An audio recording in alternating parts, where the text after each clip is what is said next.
Story 1. Whispers in the Hollow. I never believed in fairies. Not in the way children do, with glitter and wings and magic dust. But my grandmother did. She used to warn me when I visited her old cottage deep in the woods. Never follow the music. Never speak to the little ones. And never, ever take what they offer you. I laughed at her old-world superstitions, chalking them up to dementia or loneliness. That was until I saw them myself. It was the summer of 2017. I had gone to stay with her for a few weeks after her health declined. The air around her home always felt different, charged with something unseen. The trees whispered in the wind, and the shadows stretched longer than they should. One evening, just before dusk, I wandered a little too far into the woods behind her house. The trees grew denser, the path narrower, but I wasn't worried. I had walked these woods before. That's when I heard it. Music, faint and distant, like tiny bells and strings plucked in harmony. It was beautiful, hypnotic. I felt my feet move on their own, stepping off the path toward the sound. The deeper I went, the stronger the music became. I should have been afraid, but I wasn't. Not at first. Then I saw them. Tiny figures, no taller than my forearm, flitting between the trees. Their skin was pale, almost translucent, and their eyes, too big for their faces, shimmered like wet obsidian. Some had wings, some didn't. They moved too fast, their limbs jerking in unnatural ways, their grins wide and knowing. One of them stepped forward. A female, I think. Her face was sharp, angular, like it had been carved from porcelain. She tilted her head and extended a tiny hand. And it was a mushroom, its cap a deep, pulsing blue. "Take it." The voice wasn't spoken aloud. It was inside my head. My grandmother's warning rang in my ears. Never take what they offer you. I stumbled back, suddenly aware of how deep I had gone into the woods. The light had nearly vanished, the trees around me thick and gnarled. The fairy's smile faltered. The others stepped closer, their grins stretching too wide, their black eyes unblinking. I turned and ran. The music changed. It wasn't beautiful anymore. It was discordant, screeching, a high-pitched wail that filled my skull. My vision blurred, the trees twisting around me as if the forest itself was shifting. My legs burned, but I didn't stop. I burst through the tree line and collapsed onto my grandmother's porch, gasping. She was waiting. "I told you," she whispered, kneeling beside me. "They don't like being refused." I didn't sleep that night. Outside, just beyond the window, I saw them watching. Their black eyes gleamed in the dark. The next morning, my grandmother packed my things. "You need to leave," she said, "before they take you instead."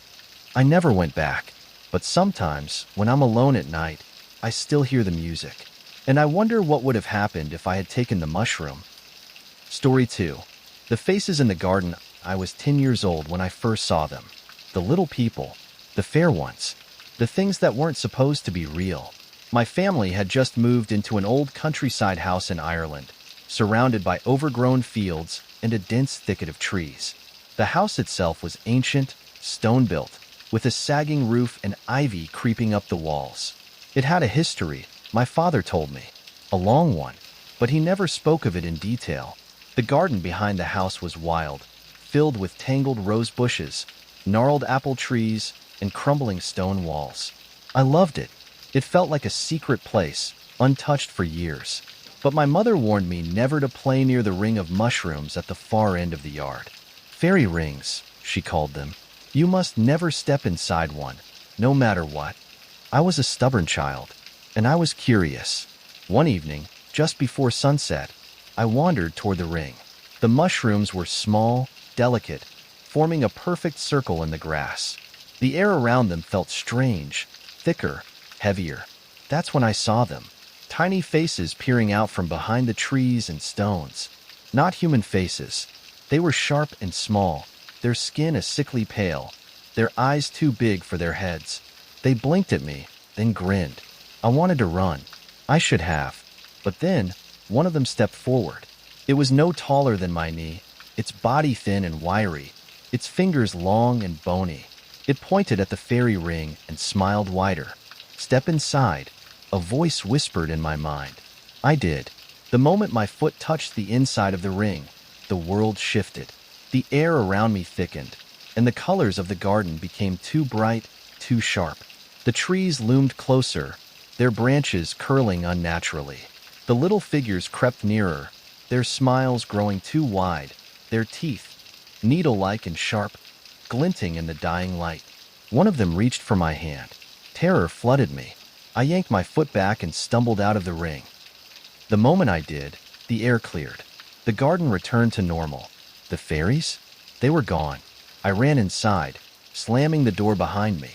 My mother took one look at my pale face and whispered, "You stepped inside, didn't you?" I nodded. She grabbed my hand and muttered something under her breath, a prayer or a charm, then made me drink a cup of salt water. "They almost had you," she murmured.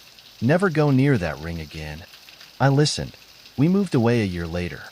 But sometimes, when I dream, I'm still there, standing in the fairy ring, and I see them waiting, smiling. Story 3. The thing in the walls. I never wanted to move into that house. It was old, isolated, and gave me a feeling I couldn't shake, like I was being watched.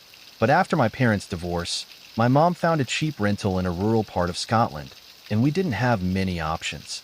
The house was built in the 1800s, a small stone cottage surrounded by rolling hills and thick, whispering woods. The landlord had warned my mother, almost jokingly, "Mind the fae. They don't take kindly to new tenants." She laughed it off. I didn't. From the moment we moved in, things felt wrong. Shadows moved where they shouldn't. The wind always seemed to whisper at night. But the worst part was the scratching inside the walls. At first, my mother said it was just mice. "It's an old house," she shrugged. "Probably pests." But the sounds were too deliberate, too rhythmic.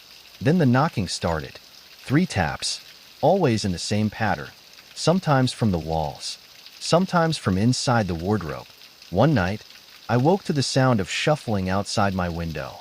The house had no neighbors, and my room was on the 2nd floor.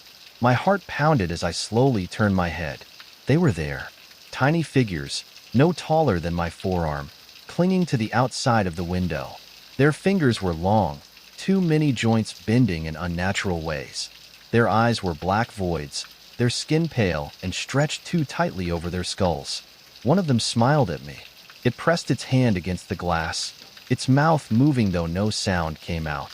I wanted to scream, but fear kept me frozen. Then I heard the voice. "Let us in." The whisper came from inside my room. I turned, my blood running cold. The wardrobe door was slightly open. A single, bony hand curled around the edge. I bolted. I ran to my mother's room, sobbing, begging her to leave. At first, she dismissed it as a nightmare, until the knocking started on her bedroom wall. 3 taps. Slow, deliberate. We left the house that night, staying at a friend's place until morning. When we returned to pack our things, the house felt empty, still. But in my room, on the inside of the window, were tiny handprints. We moved within the week. I don't know what they were. Fairies, spirits, something else entirely. But sometimes, late at night, I still hear the knocking. And I know they haven't forgotten me.